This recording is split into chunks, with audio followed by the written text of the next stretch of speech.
Friends, today is Wednesday, June 26, 2024.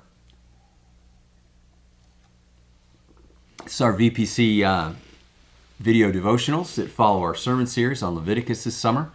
This week we're looking at 11 through 15, and then the New Testament passages that kind of respond to that. And one of the great ones is in Acts 10, 11 through 16 and 28. So turn to the book of Acts. To catch you up on the story, Jesus declares all foods clean. His disciples don't obey the food laws.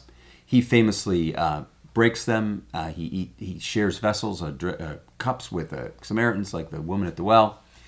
And he emphasizes the moral purity and the way in which the things that defile us are things that are thoughts and that then become actions or deeds that come to live inside of us that are out of sync with God.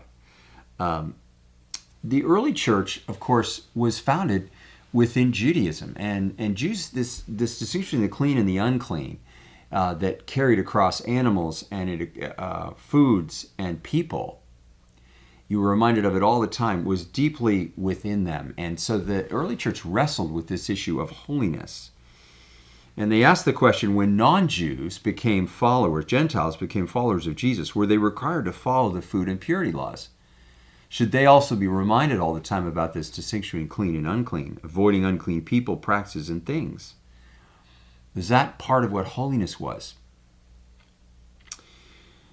It would have been very difficult because since the whole Gentile world didn't follow these regulations, they were automatically unclean according to those rules, and that would make any Jews who associate with them unclean, any Jewish Christians. So this internally in the church, here were Jews who had grown up with these practices and were still maintaining them, and Gentiles had never done these practices.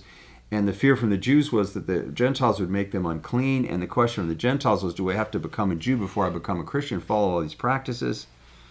Well, Jesus didn't follow those practices. And he taught that all foods were unclean. And he sort of unmade that distinction between the physical uncleanness that would happen through impurity with what you ate or discharges or contact with somebody, and moral impurity. He made that distinction, moral and spiritual impurity. But this ethic of separation was so deep in the Jewish followers of Jesus that Peter still felt that some foods and people were unclean. And so in Acts 10, God gave Peter an interesting experience. Here it is. Peter saw the heavens open. He had a vision.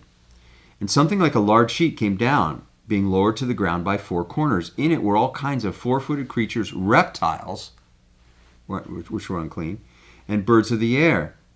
And he heard a voice saying, "Get up, Peter, kill and eat." But Peter said, "By no means, I've never eaten anything that is unclean or profane."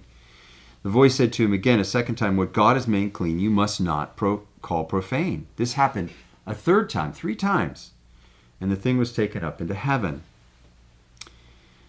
And he said to them, "You yourselves know that it is improper for a Jew to associate with or to visit an outsider." This is verse 28, and he's now talking to a group of Gentiles. "But God has shown me that I should not call anyone profane or unclean." You see there, Peter's beginning to understand this separating wall that separated Jew and Gentile is being taken down around this issue of what is clean and what is unclean.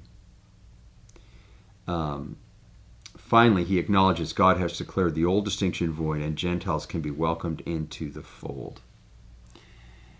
We too have our own instinctive revulsions in this life, I'm sure. And when we categorize others, we can mentally almost do what they did and create categories of clean and unclean, righteous and unrighteous. That's something that you ever find yourself doing. Let's take a moment and pray.